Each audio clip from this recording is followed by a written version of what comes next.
जय हिंद दोस्तों, उम्मीद करता हूं आप सब बहुत अच्छे होंगे। हम लोगों ने लास्ट वीडियो में डिस्कस किया था करंट जियोपॉलिटिकल सिचुएशन के बारे में और इसके अंदर भारत की क्या भूमिका रहने वाली है इस विषय पर।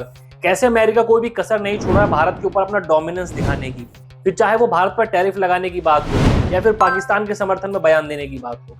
वहीं दूसरी तरफ भारत ने भी बिना किसी देरी के अमेरिका के इस हमले का पलटवार करते हुए अपना स्टैंड बिल्कुल क्लियर कर दिया है कि हम लोग जो चीजें हमारे देश के हित में होंगी, देश के लोगों के हित में होंगी, हम उसी दिशा पर काम करेंगे। उसके बाद में कौन सा देश हम पे कैसे सैंक्शंस लगाता है, कैसे टैरिफ्स लगाता है, हमको उससे कोई भी फर्क नहीं पड़ने वाला। इसके बाद से जो जियोपॉलिटिकल इक्वेशन थी वो काफी इम्बैलेंस हो गई है। इसी बीच में दोस्तों हम लोगों ने अमेरिका के अलास्का के अंदर एक बहुत बड़ा इवेंट देखा। इस इवेंट को मैं इसलिए बड़ा मानता हूँ क्योंकि ये 10 साल में पहली बार ऐसा हो रहा है कि अमेरिका के राष्ट्रपति और रशिया के प्रेसिडेंट के बीच में मुलाकात हुई। इस मीटिंग का जो मेन एजेंडा था वो रशिया और यूक्रेन के बीच में चल रही वॉर को रुकवाने का था डोनाल्ड ट्रंप का। इसी के लिए उन्होंने दोनों देशों के प्रेसिडेंट्स को बारी बारी से इन्वाइट किया। इसके बाद में रशियन प्रेसिडेंट पहले पहुंचते हैं अमेरिका के अलास्का में। ये 10 साल बाद ऐसा हो रहा था कि रशियन प्रेसिडेंट और अमेरिकन प्रेसिडेंट के बीच में मुलाकात हो रही है। तो इवेंट बहुत ज्यादा इंपॉर्टेंट था, पूरी दुनिया की नजर इस पे बनी हुई थी।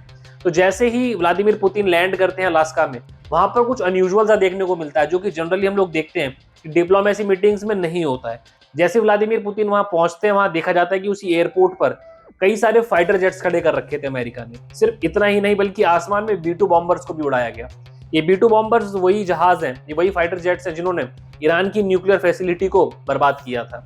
इससे क्लियरली पता चल रहा था कि अमेरिका पूरी पूरी कोशिश कर रहा है शक्ति प्रदर्शन करने की व्लादिमीर पुतिन के आगे, जो कि थोड़ा फनी भी था क्योंकि जिस व्यक्ति का पूरा जीवन इन चीजों के बीच में बीता हो उसके सामने आप इन चीजों का शक्ति प्रदर्शन करेंगे तो थोड़ा सा वियर्ड तो हो ही जाता है। फिर दोनों प्रेसिडेंट्स के बीच मुलाकात होती है और यहाँ पर भी डोनाल्ड ट्रंप कोई कसर नहीं छोड़ते अपना कॉन्फिडेंस दिखाने की, जहां पर वो दुनिया के सामने प्रेजेंट करने की कोशिश कर रहे थे कि रशिया के साथ में जो हमारे टर्म्स हैं, जो रिलेशंस हैं, वो बहुत अच्छे हैं। हम जब भी मिलते हैं बहुत गर्मजोशी के साथ में मिलते हैं। मगर वहीं दूसरी तरफ जो व्लादिमीर पुतिन है बहुत ही बोल्ड लीडर हैं, दुनिया के बड़े नेताओं में गिने जाते हैं। उनके डिसीजन, उनके एक्शन से बिल्कुल साफ पता चलते हैं। उन्होंने डोनाल्ड ट्रंप की इस कोशिश पर पानी फेर दिया। बहुत ही कैजुअल तरीके से उन्होंने मुलाकात करी डोनाल्ड ट्रंप से, क्योंकि वो भी इस चीज को जानते हैं कि अमेरिका लगातार भारत के ऊपर दबाव बना रहा है कि भारत रशिया से तेल ना खरीदे। और सबको पता है कि रशिया का लगभग 1/3 तेल भारत खरीदता है।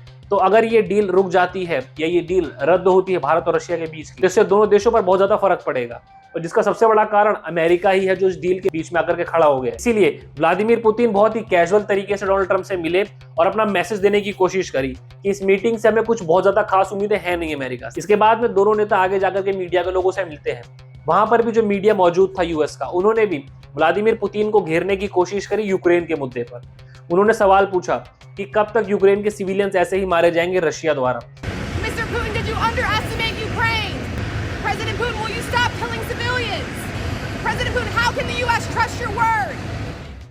तो वहां पर भी जैसे कि हम जानते हैं जो व्लादिमीर पुतिन का जो नेचर है, जो एटीट्यूड है, जो ऑरा है उनका, उन्होंने वहां पर भी बहुत ही स्मार्टली उस सवाल को इग्नोर करते हुए वो आगे बढ़ गए। इसके बाद में दोस्तों इन दोनों लीडर्स के बीच में लगभग 3 घंटे की मीटिंग चली एक कमरे के अंदर, जिसके अंदर दोनों देशों से कुछ प्रतिनिधि आए हुए थे। जो इनकी टीम है पूरी ये बैठी हुई थी, दोनों के बीच में डिस्कशंस हुए कई मुद्दों को लेकर के, बट जो मेजर मुद्दा था वो यूक्रेन का और रशिया के बीच में जो युद्ध चल रहा है उसको लेकर के था। दोस्तों जैसे ही मीटिंग खत्म होती है दोनों नेता बाहर आते हैं। उसके बाद में जो हमने एयरपोर्ट पर नजारा देखा था जहां पर डोनाल्ड ट्रंप बहुत ज्यादा एक्साइटेड थे और व्लादिमीर पुतिन बिल्कुल शांत थे, ये बिल्कुल ऑपोजिट हो गया। मीटिंग के बाद में व्लादिमीर पुतिन थोड़ा सा शांत जो थे पहले, वो अब थोड़ा सा एक्साइटेड दिखाई दिए और डोनाल्ड ट्रंप जो बहुत एक्साइटेड थे वो बिल्कुल शांत दिखाई दिए। मतलब क्लियरली पता चल रहा था इस मीटिंग से डोनाल्ड ट्रंप बहुत ज्यादा डिसअपॉइंट हो गए थे, शायद कुछ ऐसा हुआ था। उसके बाद में दोस्तों एक प्रेस कॉन्फ्रेंस के अंदर पता चला कि इस मीटिंग से कोई भी सोल्यूशन नहीं निकला। दोनों नेताओं ने प्रेस कॉन्फ्रेंस करी, लेकिन ये जो टॉक्स हैं ये बंद नहीं होंगे, हम लोग इसके बाद फिर से मुलाकात करेंगे। डोनाल्ड ट्रंप ने जैसे ही चीज को बोला कि हम फिर से मुलाकात करेंगे, वहीं पर व्लादिमीर पुतिन ने बिना देरी के तुरंत बोल दिया कि अगली बार मैं अमेरिका नहीं आऊंगा, आपको मॉस्को आना पड़ेगा। तो दोस्तों क्लियरली पता चल रहा था कि जो व्लादिमीर पुतिन थे वो किस माइंडसेट के साथ में अमेरिका गए थे। इसके बाद में ये क्लियर हो गया था कि रशियन प्रेसिडेंट और अमेरिकन प्रेसिडेंट के बीच में जो मीटिंग हुई थी कुछ बहुत ज्यादा फ्रूटफुल नहीं थी। इसके बाद में दोस्तों इस पूरी मीटिंग को एनालाइज किया गया तो उसके बाद में पता लगा कि रशिया ने कुछ शर्तें रखी थी अमेरिका के आगे कि अगर अमेरिका उन शर्तों पर मान जाता है तब जाकर के रशिया शायद इस युद्ध को रोक दे। तो उसमें दोस्तों कुछ जो मुख्य शर्तें थी उसके बारे में बात करते हैं। जो सबसे पहली शर्त थी वो ये थी कि रशिया ने क्लियरली चीज को बोल दिया था कि यूक्रेन के जिस पार्ट को हम लोगों ने जीता है, यानी जिस पार्ट को हम लोगों ने अपना बना लिया है, उसको ऑफिशियली अनाउंस किया जाए और उसको रशिया का पार्ट अनाउंस कर दिया जाए ऑफिशियली। ये पहली शर्त थी। दूसरी शर्त ये थी कि यूक्रेन को जो नेटो के अंदर शामिल करने की बात की जा रही थी, उस बात को खत्म किया जाए और नेटो के बाहर ही रखा जाए यूक्रेन को।